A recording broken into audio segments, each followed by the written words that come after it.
Welcome back to Millionaire Real Estate Blueprint with Nathan Najib.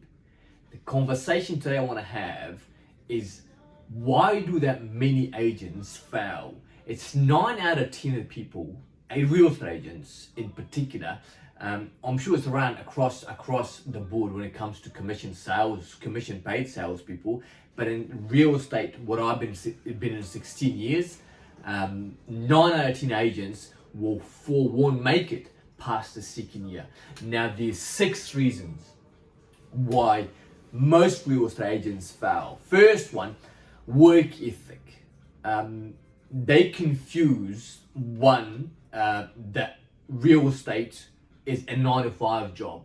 It is a 9 to 5, especially when you start first year or 2 or 3 or 5 years until you establish your name.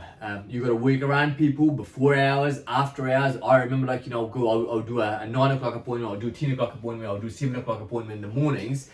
I do morning appointments, I don't do late appointments, hardly ever. So work ethic, people confuse real estate sales with a 9 to 5 job. And people come in to me and tell you, I can do 9 to 5.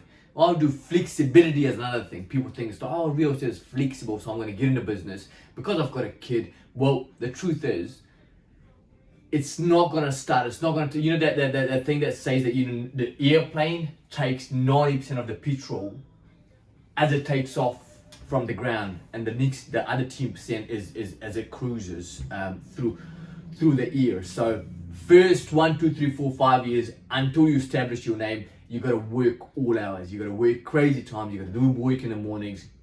You got to work around people. So work ethic, number 1. Number 2 is competency. They don't know what are the frequently asked questions. So if I'm an agent who's just getting into the business, I suggest to my agents who are starting into the business, I say, hey, if I was you, I would sit down and study the economy for the first 6 months. I will study the house types. I'll study the area that I'm specializing in. And as the saying goes, you've got to be competent. And knowledge builds competence, and competence builds confidence. And people do like to deal with people who are confident. And I'll talk about this all the time. Confidence, not arrogance. Arrogance is a step way too far. There's a fine line between being confident and being arrogant. So you make sure you don't cross that line, because nobody likes to deal with arrogant people, right? Number 3, you got to know how to sell. Ask the right question. When you're sitting down with people, I talk about this all the time. You got to diagnose and then prescribe, right? Diagnose and then prescribe, right? You don't go to a doctor and the doctor says, okay, I'm going to give you this.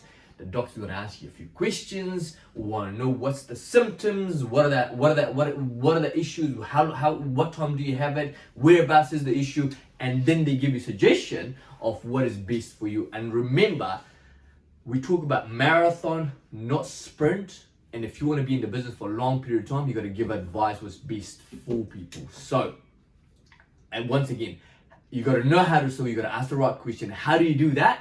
You got to surround yourself. Get yourself a right mentor.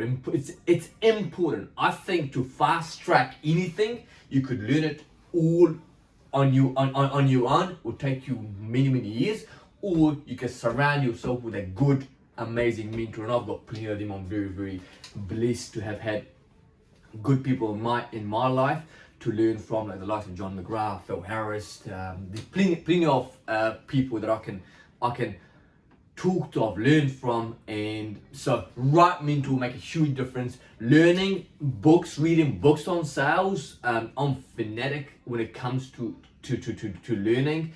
And agents, the reason agents also fail is because they don't have this lack of direction. It's hard. Like if you're coming out, for example, out of your university, right, and you don't, let's say you're qualified as a surgeon, right, or a doctor, and you don't sit down with the doctor to learn from the doctor, it's going to be hard yards, and you're probably gonna fail. So another reason people fail: identity self-belief. You got to change your identity. The identity of the guy who was working 9 to 5 will be different to a salesperson. An average salesperson will be totally different to a superstar salesperson.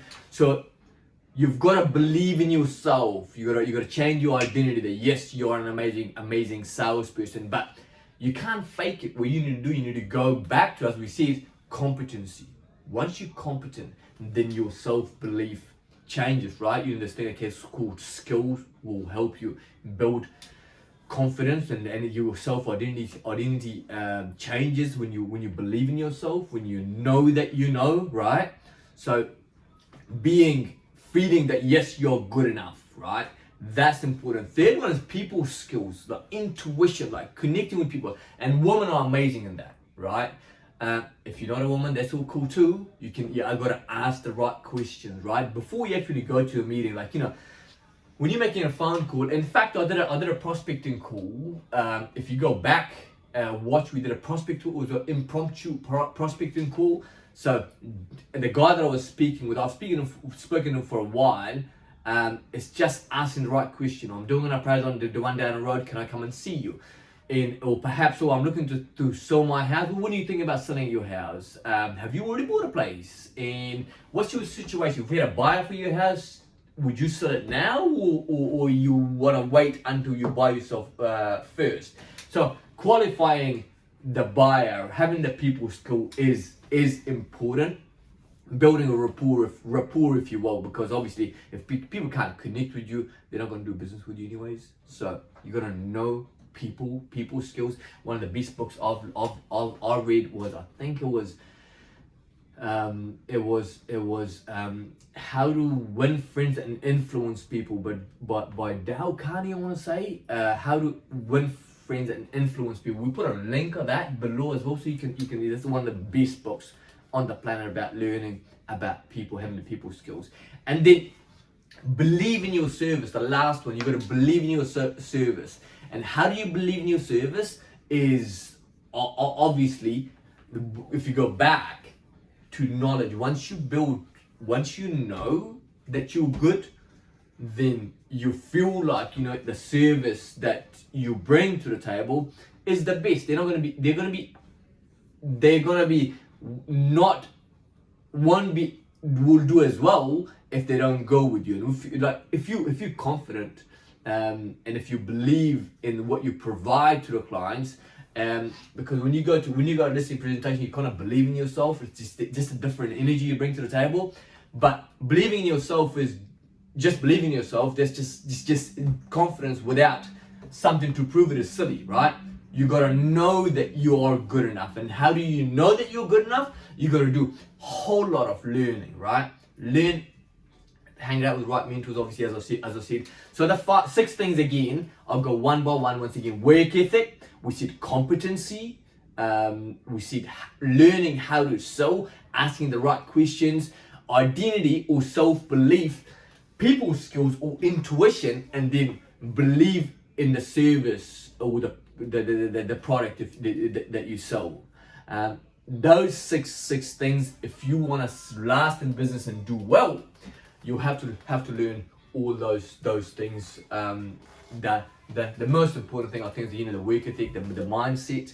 If you get the mindset right, you can find all the other stuff. So really, the success in real estate is work harder than anybody else around you, and I guarantee you'll be successful. I hope this been able to help you. Subscribe to our channel again, and go back and watch our videos that we've been doing. I believe you're going to find good value in it. Thank you and take care.